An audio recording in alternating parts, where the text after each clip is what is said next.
Bonjour à tous, ici Nathanaël du blog metrosapiens.com. Bienvenue dans cette nouvelle vidéo. Aujourd'hui, je vais partager avec vous une nouvelle façon d'utiliser Evernote.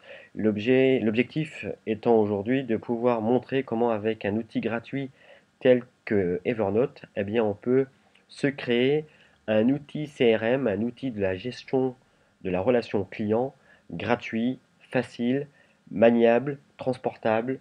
Il y a pas mal d'avantages, je dirais, à pouvoir utiliser Evernote comme un outil de CRM et un outil également pour pouvoir bien suivre ses contacts si vous n'êtes pas dans une entreprise. Et donc si vous êtes consultant, si vous êtes à la tête d'une TPE ou d'une PME et que vous n'avez pas forcément le budget ou la volonté d'investir plusieurs milliers d'euros dans un CRM, eh bien Evernote peut effectivement être une alternative intéressante. Sans plus attendre, eh bien, on va faire la démonstration. Donc j'ai créé tout spécialement eh bien, un compte, un nouveau compte Evernote. Et à partir de là, eh bien, je vais vous montrer comment on peut créer ex nihilo un outil de gestion de la relation client qui peut également vous permettre de suivre vos contacts, vos fournisseurs, faire du networking, voire du lobbying. Alors la première étape, ça va être de créer un nouveau carnet, d'accord? Un nouveau carnet que vous allez baptiser contact, par exemple, mais que vous pouvez appeler autrement. On peut même imaginer, si vous souhaitez, créer un carnet de notes que vous allez baptiser client, si effectivement votre objectif est de créer un outil de CRM pour pouvoir suivre vos différents clients.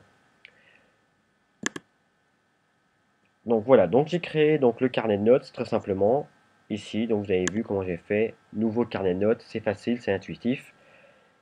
Donc voilà, contact que j'ai créé, le dossier apparaît ici.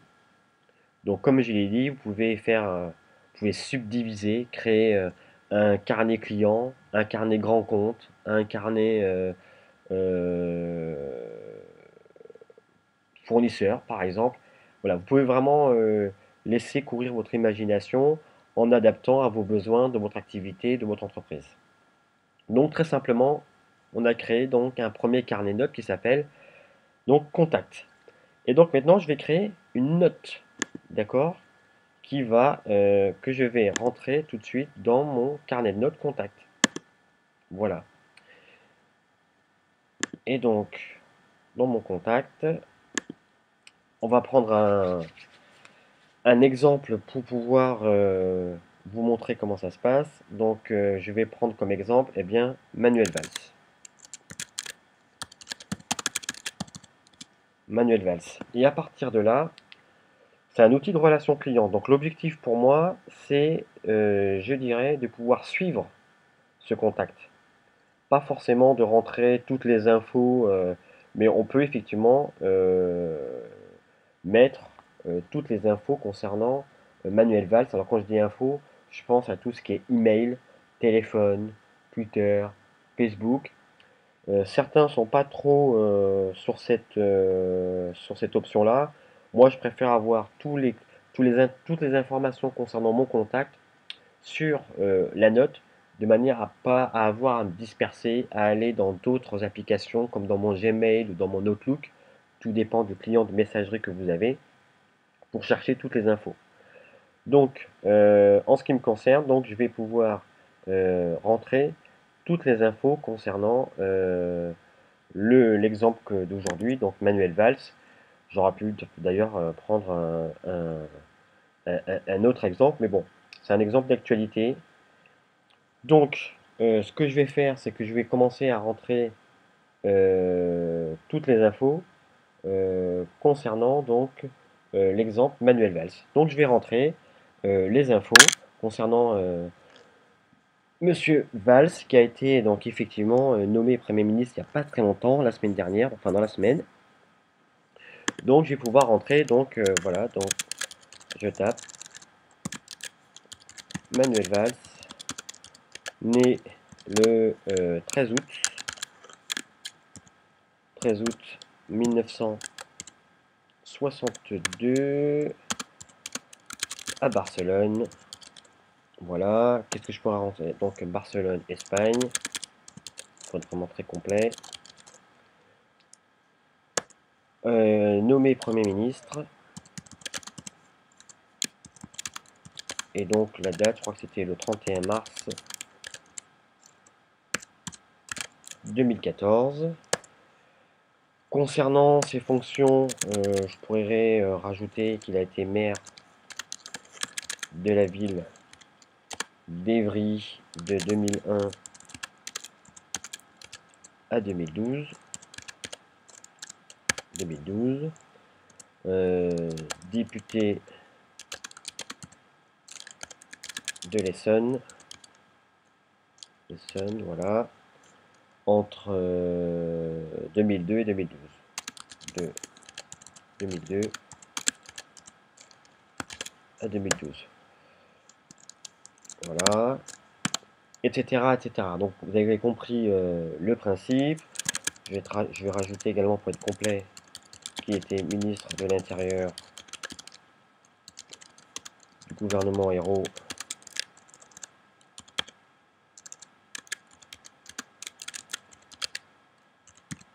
Voilà, les dates donc c'est de 2012 à 2014.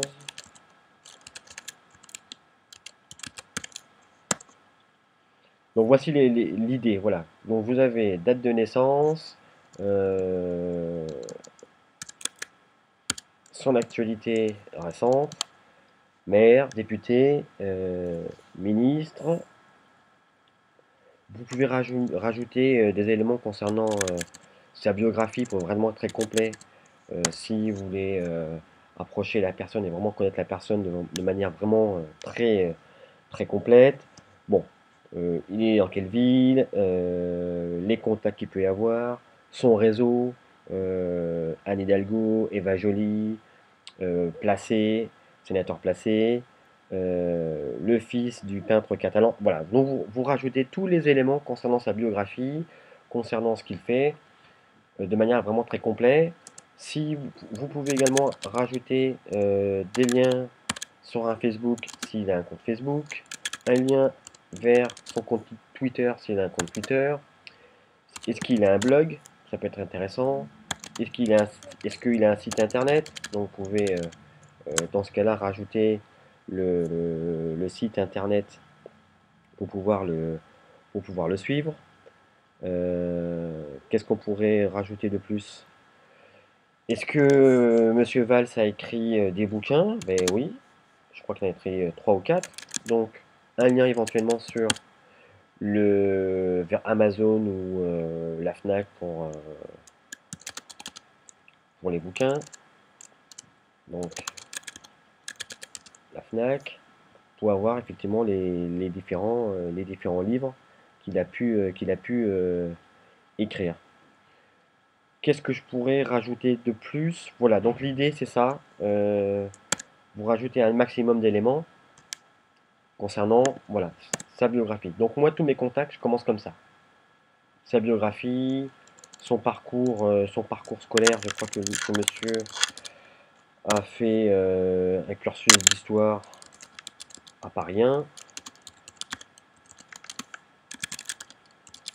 Donc quand vous êtes dans une logique de lobbying ou de networking, c'est intéressant de savoir effectivement quels sont les réseaux qu'il a pu glaner lors de son parcours scolaire. Ses prises de position, ses décorations, s'il a été décoré, s'il a été primé, s'il a eu des récompenses. Voilà. Un maximum d'informations concernant cette personne-là, etc., etc. Vous avez vraiment une fiche complète que vous allez remplir.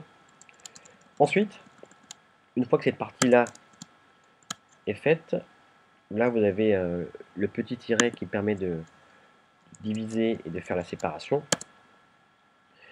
Et ensuite, je vais rentrer dans la relation à proprement parler. Ce que je vais faire, c'est que je vais, par exemple, 31 mars, je vais, donc on va dire que le 1er avril 2014, je lui ai fait parvenir un email de félicitations suite à sa nomination. Nomination en tant que Premier ministre. Donc ça vous... Et donc je le fais dans cet ordre-là. Après vous pouvez effectivement mettre du gras, souligner si ça vous chante. Vous pouvez vraiment personnaliser.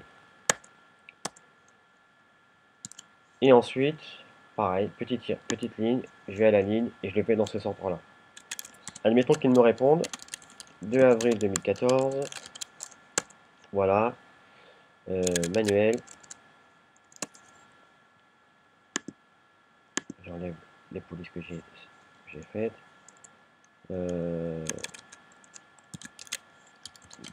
Manuel m'envoie un SMS. Voilà. Il m'envoie un SMS et m'invite à déjeuner. Il m'invite à un petit déjeuner. M'invite à un petit déjeuner.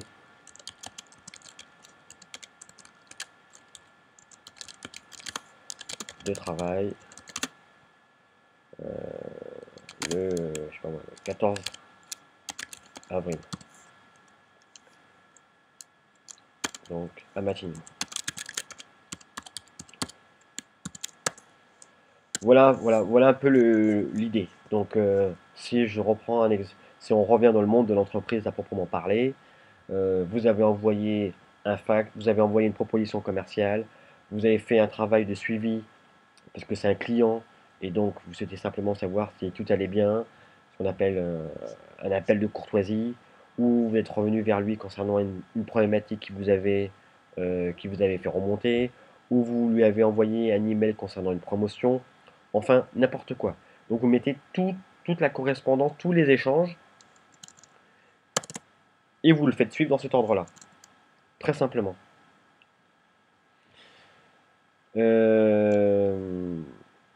Voilà un petit peu comment je fais vivre, en fait, vos types de relations clients. Maintenant, je vais vous montrer comment on utilise les étiquettes, parce il y a trois critères, trois façons d'optimiser le suivi de vos clients. Donc là, je vais montrer comment j'utilise les étiquettes pour suivre mes différents contacts. Le premier critère, ça va être le critère de périodicité. Le critère de périodicité, c'est les dates, les périodes, la récurrence, la fréquence avec laquelle je vais échanger avec ce contact-là. Admettons que donc je souhaiterais rentrer en relation avec Manuel Valls tous les 6 mois. Eh bien, je vais créer une étiquette que je vais baptiser CONT pour mes contacts tout simplement, mais vous pouvez le baptiser autrement, hein. Contact, et donc j'ai décidé que pour moi c'était important, j'ai défini qu'il était important d'entrer en contact avec Manuel Valls tous les 6 mois. Eh bien, je vais faire contact 6. Si on aurait été tous les mois, j'aurais fait contact 1, compte 1, compte 3, compte 6. Donc pour tous les mois, tous les 3 mois, tous les 6 mois. Enfin voilà, c'est à vous de personnaliser un petit peu la façon de voir comment vous allez, à quelle fréquence vous souhaitez entretenir votre réseau, vos contacts, vos clients, vos fournisseurs, vos mentors, enfin toutes les personnes qui sont dans votre réseau autour de vous. Donc premier critère, donc j'ai défini donc compte 1, CONT 6 pour effectivement définir la fréquence des échanges que je vais avoir. Le deuxième critère, je vais faire un tri par rapport, je dirais, à la nature de ce contact. Et donc dans ce cadre-là, je vais baptiser cette deuxième étiquette net, NET, comme networking. Et je vais ranger, définir une classe de contact. Alors on va dire que c'est un politique, je vais l'appeler comme ça. Et donc je vais politique. Voilà. Ce qui fait que je peux ensuite trier mes contacts via cette étiquette-là. Donc si j'ai des avocats, je vais sortir tous les avocats avec qui je suis en contact, les experts comptables, enfin voilà, les assureurs, vos concurrents, voilà, vraiment définir et donner une étiquette à ce contact-là de manière à pouvoir ranger et trier et par exemple faire une recherche si vous voulez sortir tous les grands comptes ou tous les petits clients, tous les avocats, tous les experts comptables que vous avez en relation, tous les prestataires avec qui vous êtes en relation, vous pouvez effectivement le ranger dans cette étiquette-là. Ça, c'était pour la deuxième étiquette, le deuxième critère de tri pour gérer ses contacts. Le troisième critère de tri que vous pouvez utiliser, ça va être un critère géographique. Admettons, il n'est pas obligatoire, mais admettons que vous vous déplacez fréquemment, que vous avez des contacts un petit peu éparpillés à travers la France ou à travers l'Europe ou le monde, vous pouvez, eh bien, enfin, à travers le monde ou la France, vous pouvez effectivement créer une nouvelle étiquette. Donc on peut, par exemple, créer une nouvelle étiquette Paris, puisque Monsieur Valls va résider à la rue de Varennes à Matignon, vous pouvez créer donc une étiquette Paris ou France, voilà. Donc ça, ce sont les trois principaux critères qui vont vous permettre de trier, de filtrer, de ranger vos contacts. Admettons que vous êtes en déplacement, je sais pas moi, vous êtes en déplacement parce que vous avez une forte activité commerciale et que vous êtes amené à vous déplacer dans les différentes régions de France. Admettons que vous avez un rendez-vous client important à Marseille. Vous pouvez tout à fait filtrer vos différents contacts que vous avez sur Marseille ou les Bouches-du-Rhône ou la région PACA en fonction de l'étiquette que vous aurez définie. Si vous avez fait un tri par ville comme Paris ou Île-de-France ou etc. ou par pays, effectivement, vous pouvez tout à fait effectivement trier les contacts par ville. Par exemple, dans mon exemple Marseille, envoyer un message à vos différents contacts sur Marseille en indiquant tiens, je suis de passage pour voir un tel client sur Marseille. On peut essayer de se voir en fin de journée. Je suis là 2 jours, donc je suis à l'hôtel près du Vieux-Port. On peut essayer par exemple de se rencontrer, boire un verre et faire un brin de connaissance. Voilà un exemple d'application que vous pouvez faire. Même chose si vous êtes sur Lyon, par exemple, et que vous montez à Paris pour affaires, et vous pouvez trier vos contacts sur Paris. Tiens, je suis de passage, il y a un salon à Porte de Versailles. Ça serait sympa qu'on puisse se voir à un moment donné durant cette petite semaine. Voilà un exemple d'application. Qu'est-ce que je pourrais vous dire de plus? Voilà, autre élément. Puisque nous sommes dans la relation, ce qui est important, c'est de entretenir cette relation. D'accord? Vous avez déjà défini le premier critère, qui est ici au niveau de la fréquence. N'oubliez pas que sur Evernote, vous avez également la possibilité d'utiliser cette fonction de rappel. Vous pouvez définir un rappel. D'accord?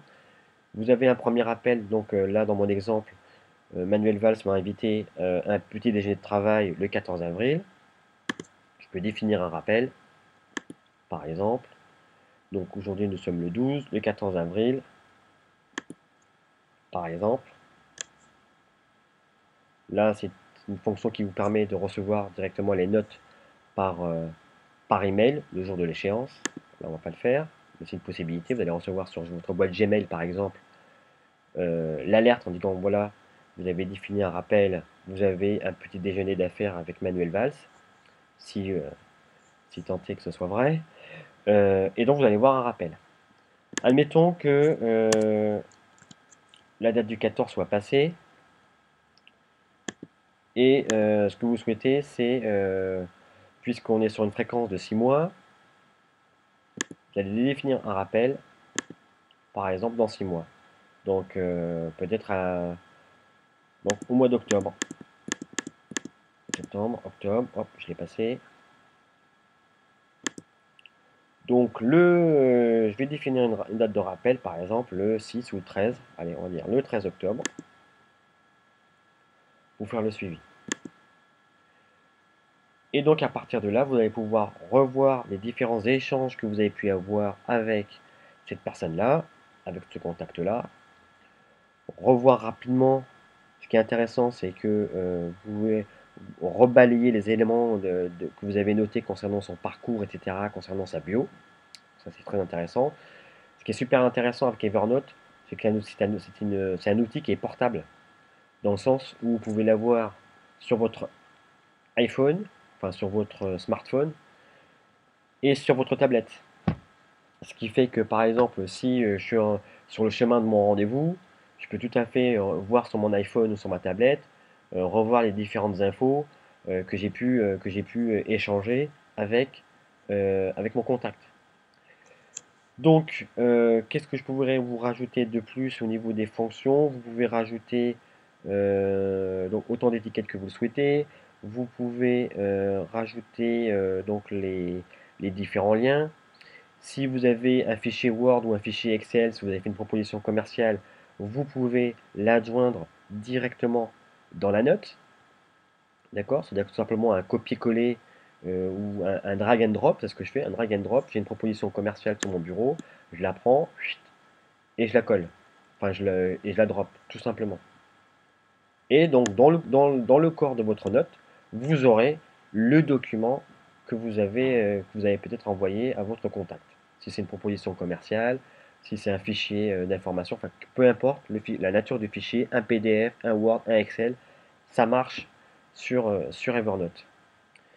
Donc, voici les différents éléments pour pouvoir, voilà, pour pouvoir gérer. Toujours au niveau de la fréquence, donc je vous ai parlé donc, de la fonction de rappel. Il y a aussi une autre façon aussi de gérer les rappels qui est très intuitive également, très facile. C'est qu'admettons vous avez une cinquantaine ou une centaine de contacts. Là, vous voyez que la fiche Manuel Valls a été éditée le 13 octobre.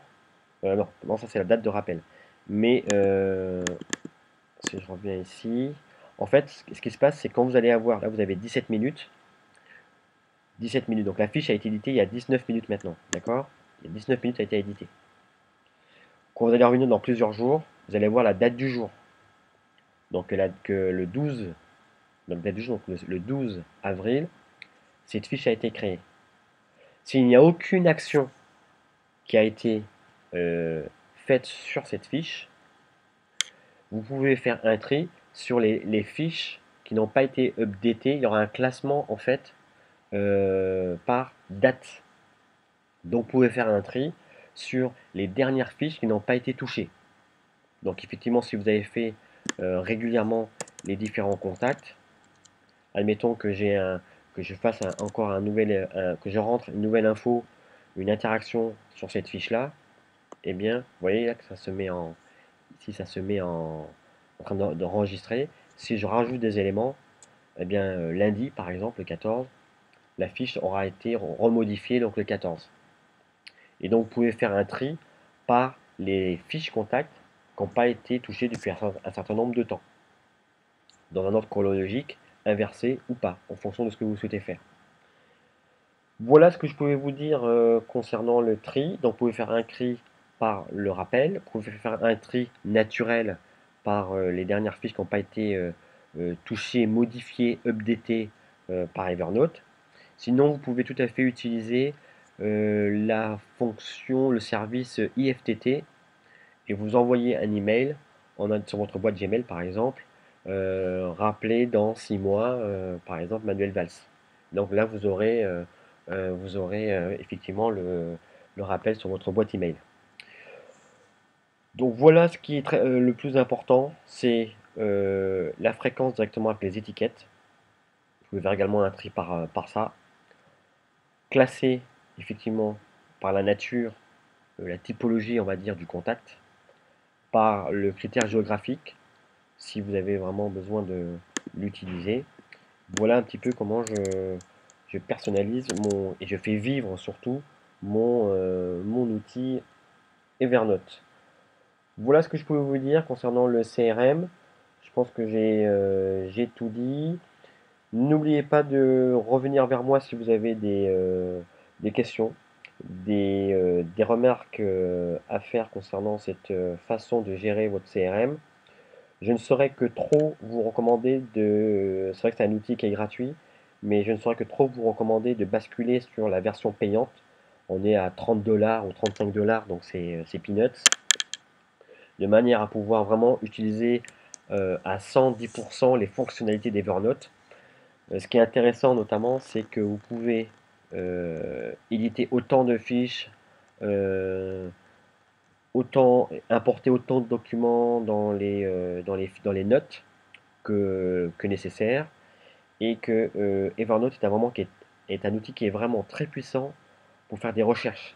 C'est-à-dire qu'il va faire des recherches sur le titre, mais également dans dans le corps de la fiche. Donc c'est vraiment très complet. Qu'est-ce que je peux vous dire de plus concernant l'outil CRM sur Evernote, la manière dont je l'utilise? Voilà, c'est un petit peu comme ça que je fonctionne. Ah si, il y a encore un élément, c'est que je vais créer un deuxième carnet. D'accord? Je vais... Et donc vous savez que vous pouvez, si vous êtes plusieurs dans l'entreprise, partager les carnets avec vos différents collaborateurs. Ce que vous pouvez faire aussi, donc, c'est créer un autre carnet, un carnet de notes. euh, voilà, ici, nouveau carnet. Ce qui est intéressant, ce que je m'efforce de faire, c'est créer une liste donc, de mes contacts dans mon dossier contact, dans mon carnet contact. Mais je vais créer également un autre carnet de personnes avec qui je ne suis pas en contact, mais j'aspire à être en contact. Ça peut être des entreprises avec lesquelles je souhaiterais pouvoir travailler pour X ou Y raison. Ça peut être des personnes que j'admire et avec qui je voudrais pouvoir échanger. Donc je vais l'appeler par exemple ce dossier Aspirational Contact. Je suis pas sûr de l'orthographe, mais l'idée, voilà, c'est comme ça. Les contacts avec lesquels j'aspire de pouvoir, pouvoir être en relation. J'enregistre. Voilà. Donc voilà, j'ai créé donc les deux carnets, un carnet contact et un carnet aspirational contact. Et là, même principe, je crée une note, une nouvelle note que je vais rentrer dans aspirational contact. Voilà, qui est ici. Il est où? Voilà. Et admettons que je souhaite rentrer en relation avec Richard Branson. Et là, même principe, je vais rentrer un maximum d'éléments d'information concernant Richard Branson. Par exemple, je vais commencer toujours le même principe, né le 18 juillet 1950 en Grande-Bretagne, UK. Qu'est-ce que je pourrais rajouter de plus? Pareil, des éléments autobiographiques, euh, peut-être ces différentes marques, par exemple Virgin, Megastore. Qu'est-ce qu'il a aussi? Il a Megastore. Ah oui, ça a été vendu. Mais admettons que c'était toujours le cas. Eh bien, admettons qu'il y ait toujours cette chaîne.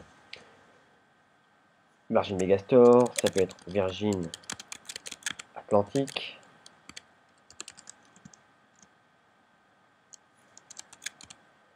Etc. etc. D'accord? Même principe. Est-ce qu'il y a un Facebook? Est-ce qu'il y a un Twitter? Est-ce qu'il a un blog personnel où il produit du contenu régulièrement? Eh bien, c'est autant d'éléments que je vais pouvoir rentrer. Si c'est vraiment quelqu'un avec qui, encore une fois, j'aspire à entrer en contact, je vais m'abonner à sa chaîne YouTube, je vais m'abonner à son compte Twitter, je vais le demander en ami sur son compte Facebook, je vais m'abonner à sa newsletter sur son blog. Est-ce qu'il a écrit des bouquins? Même chose. Donc je vais mettre les liens de ces bouquins sur Amazon de manière à pouvoir voir quels sont les livres qu'il a qu'il a pu écrire, etc., etc. Donc, même principe. Euh, Là, effectivement, on est sur une liste aspirationnelle, une liste avec lesquelles donc il n'y a pas de forcément de critères, je dirais, de fréquence, parce que je ne suis pas encore en relation avec lui. Le jour où je rentrerai je pourrais rentrer en relation avec lui, j'aurais créé un lien, un contact, je vais pouvoir changer de carnet et le basculer sur mon carnet contact. D'accord? Donc, admettons que vous souhaitez entrer pour faire du business parce qu'il est le PDG et le CEO de Virgin Atlantic. Je peux tout à fait imaginer créer une étiquette Virgin Atlantic. D'accord? Virgin Atlantic. Ce qui fait que, par exemple, je vais prendre avec l'exemple de Manuel Valls qui est plus parlant. Voilà. Je peux créer effectivement une étiquette par rapport à son entité. Alors je peux l'appeler gouvernement, puisqu'il est le Premier ministre, d'accord? Et en fait, ça va être le nom de l'entité. Si j'ai plusieurs contacts au niveau du gouvernement, je pourrais rentrer, par exemple, dans le cas de Manuel Valls, les différents collaborateurs, l'équipe qui travaille avec Manuel Valls. Donc en l'occurrence, ça peut être par exemple la directrice de son cabinet, ça peut être le conseiller auprès de son conseiller personnel, Yves Colmou, ça peut être son chef de cabinet. Et donc à chaque fois, je vais créer par exemple une nouvelle fiche, une nouvelle note, d'accord? Par exemple, son chef de cabinet, donc c'est Sébastien Gros. Eh bien, je vais créer une fiche, une note Sébastien Gros, avec les mêmes éléments, gouvernement, ce qui fait qu'au bout d'un moment, j'aurai peut-être 1, 2, 3, 4 ou 5 personnes qui font partie de l'équipe du gouvernement dont Manuel Valls est le Premier ministre, ce qui me permet d'avoir plusieurs portes d'entrée. Et si demain je veux faire un tri par rapport à gouvernement, j'aurai les 5 ou 6 contacts que j'ai. C'est ce que je vous invite à faire, c'est d'avoir plusieurs entrées, plusieurs points d'entrée dans une société et de ne pas être, je dirais, limité par un contact. Effectivement, si ce contact-là disparaît, vous n'avez plus de points d'entrée dans la structure avec lesquels vous êtes en relation ou vous souhaitez rentrer en relation. Donc si on repart sur la fiche, la note Richard Branson, si je peux créer donc effectivement euh, une étiquette Virgin Atlantic et voilà. Et avoir ce qui me permettrait, si j'ai plusieurs contacts chez Virgin Atlantic, de faire une recherche sur l'étiquette Virgin Atlantic et d'avoir l'ensemble des collaborateurs, des contacts chez Virgin Atlantic. Voilà ce que je fais. Donc en fait, que dans tout ce qui est domaine du networking, eh bien j'ai deux dossiers, un dossier Aspirational Contact et un fichier Contact. Voilà, donc voilà un outil CRM gratuit, ou enfin gratuit, 30 dollars pour moi c'est peanuts, facile à mettre en place, que vous pouvez entièrement personnaliser.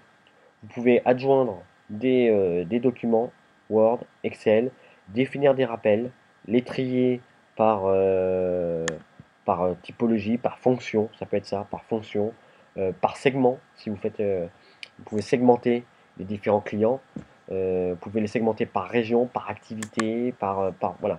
Donc c'est vraiment entièrement personnalisable, c'est facile, d'autant plus que vous pouvez en plus les partager avec vos différents collaborateurs au sein de l'entreprise. Donc, admettons que vous souhaitez chercher à rentrer en contact avec moi. Vous allez définir, vous allez chercher quel est mon compte Twitter, quel est mon compte Facebook, quelle est ma chaîne sur YouTube, de manière à pouvoir effectivement rentrer en relation avec moi, savoir un petit peu quels sont mes différents périmètres d'activité, etc., etc. Donc voilà ce que je peux vous dire. N'oubliez pas de cliquer sur j'aime si vous avez aimé cette vidéo. Cliquez sur j'aime pas si vous n'avez pas aimé. Faites-moi parvenir vos questions, vos remarques. Et surtout, dites-moi quelles sont les nouvelles vidéos que vous souhaitez que je puisse vous proposer. Voilà, c'est tout pour aujourd'hui, pour cette nouvelle vidéo, sur cette vidéo Evernote en tant qu'outil de relation client. A bientôt, au revoir.